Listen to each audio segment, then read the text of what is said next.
Bonjour à tous, bienvenue aujourd'hui à Andorre sur un circuit sur neige pour essayer le Nissan Ariya. On va le tester bien entendu sur neige, on est sur la version 4 roues motrices aujourd'hui, mais je vais aussi tester ce véhicule en ville, sur route, sur autoroute. Je vais vous partager toutes mes sensations à la conduite, je vais vous parler rapidement du design extérieur de ce véhicule et puis aussi de l'intérieur, bref la totale comme d'habitude. J'espère de tout cœur que ça va vous plaire, n'oubliez pas le petit pouce en l'air, merci beaucoup. Et au niveau des caractéristiques techniques, on est équipé ici de la version la plus haut de gamme de ce Nissan Ariya. 4 roues motrices, 306 chevaux, 2 moteurs, un paresseux. On verra ce que ça donne après sur la neige avec la technologie e-Force de Nissan. Commençons tout de suite par le design de ce Nissan Ariya. On le voit au niveau de la face avant, avec beaucoup de prise de risque quand même de la part de Nissan. Moi je trouve que ça fonctionne bien. J'adore la couleur extérieure de cette version d'essai, je trouve que ça lui va vraiment bien. J'aime bien aussi le noir sur le Nissan Ariya, ça lui va aussi très bien. Je vois en incrustation ce que ça donne.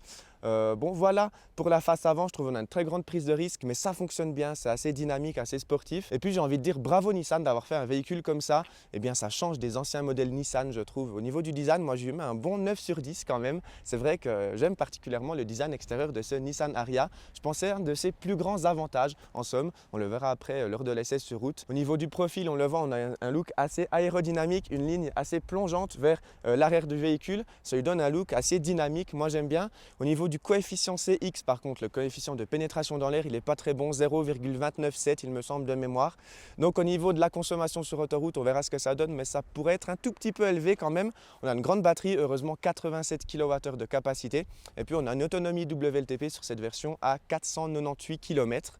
Donc c'est correct, hein, c'est un peu dans la moyenne de la catégorie aussi dans cette gamme de prix là. 500 km WLTP c'est correct. Par contre on a une batterie un tout petit peu plus grande que la concurrence. Et puis à l'arrière on a un bandeau lumineux qui a du plus bel effet. Moi j'adore la face arrière de ce Nissan Ariya, ça lui va très bien. On a aussi un bouclier à l'arrière en noir brillant, ça lui va aussi bien. Moi franchement j'adore la ligne de ce Nissan Ariya, c'est un de ses plus grands avantages. Passons maintenant au coffre, on va voir ce que ça donne. Alors on a un petit bruit à l'ouverture du coffre. Voilà le petit bruit, bon il n'est pas forcément nécessaire je trouve. Le coffre il a une capacité d'un peu plus de 400 litres, donc effectivement c'est pas très grand. Ça suffira pour partir en vacances à 3-4 personnes. Après si on est une grande famille, si on veut transporter beaucoup d'affaires, il faudra quand même un coffre de toit je pense pour partir en vacances. Et puis il n'est pas super pratique avec les petits, ici on a deux doubles fonds en somme. Et puis on n'a pas beaucoup de double fond, on a juste un peu d'espace de rangement pour un câble de recharge, mais c'est tout. Donc c'est un tout petit peu décevant quand même au niveau du coffre pour ce Nissan Ariya. Et parlons maintenant de la recharge de ce Nissan Ariya. La trappe est située à l'avant droit du véhicule, on a une trappe manuelle. En courant alternatif, on peut charger jusqu'à du 22 kW, ça c'est super bien. Donc le 0 à 100% se fera en environ 4 heures, ça c'est génial. Suivant les pays, je crois que la recharge de série, elle est en 7,4 kW, ça faut faire attention. Je recommanderais quand même de prendre l'option en 22 kW. Après, suivant les pays, je crois que c'est de série le 22 kW, donc à voir suivant où vous habitez. Et puis en courant continu, on a un combo C16 bien entendu.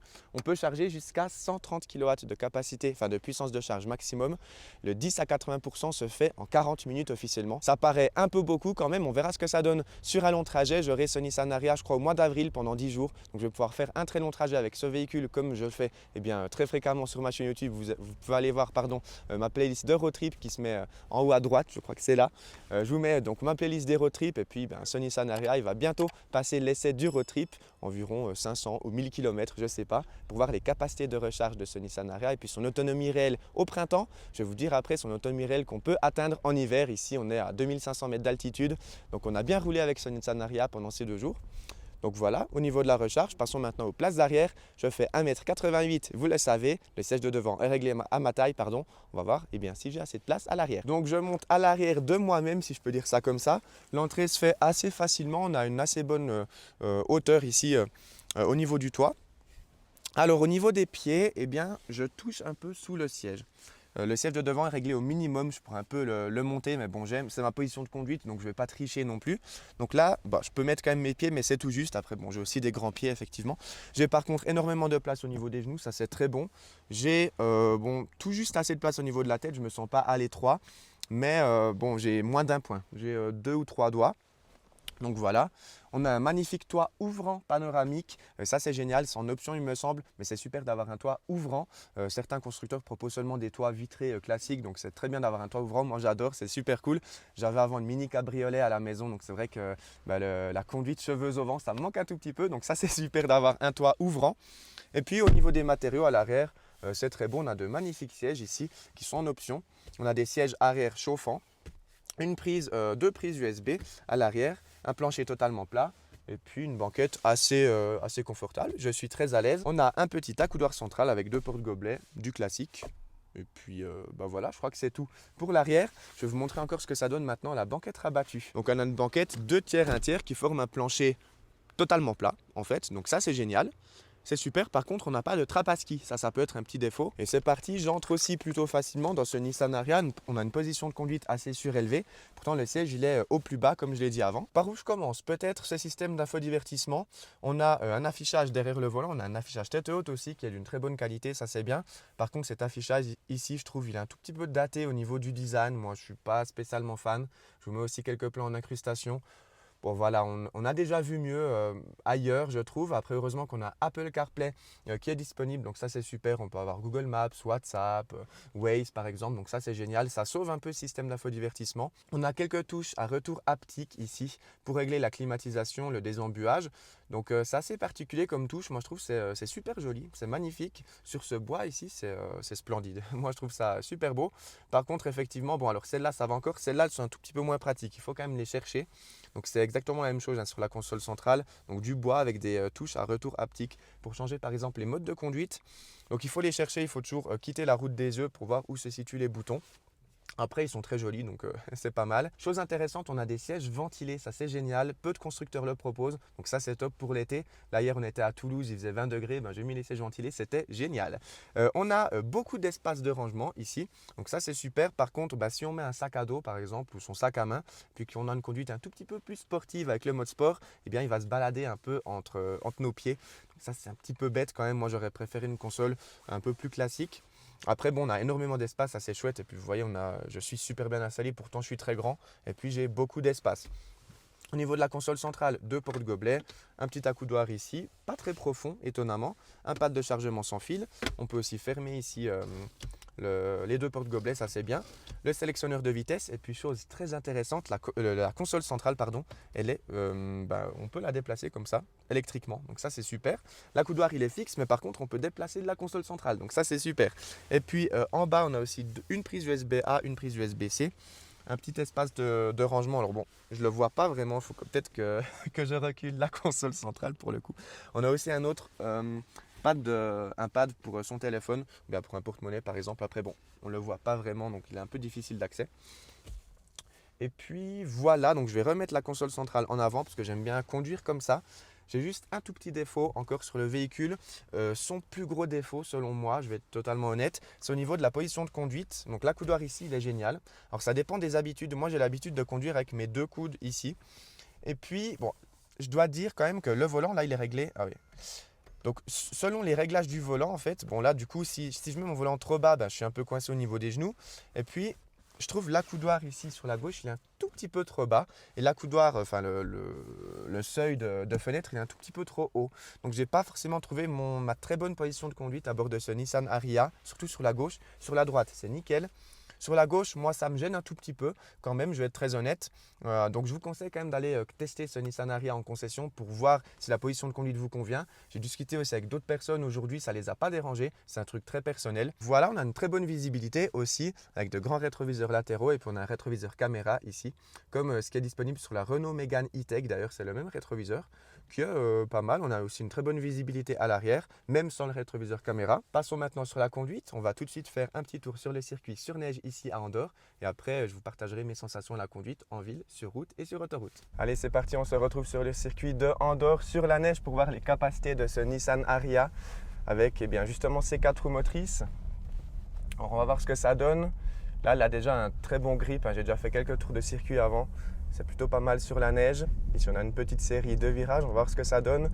Je vais un peu vite quand même. Je n'irai pas autant vite sur une route enneigée, bien entendu. Ici, on est sur un circuit pour voir les limites de la voiture. Et puis, elle tient très très bien à la route. Enfin, le circuit, pour le coup, ça glisse un peu. Donc, j'ai quand même un bon sentiment de sécurité. Pourtant, la piste est très verglacée, même en freinant. Donc dès qu'elle glisse, après elle corrige assez rapidement. Elle nous laisse quand même un tout petit peu jouer. Mais c'est très très bon. Et le freinage aussi est très bon. On a fait des tests avant, je vous mets en incrustation quelques images. Les tests de freinage aussi, c'était très très bon. Sans problème. Là, je vais aller un tout petit peu plus vite. Ici, il y a bien de la glace.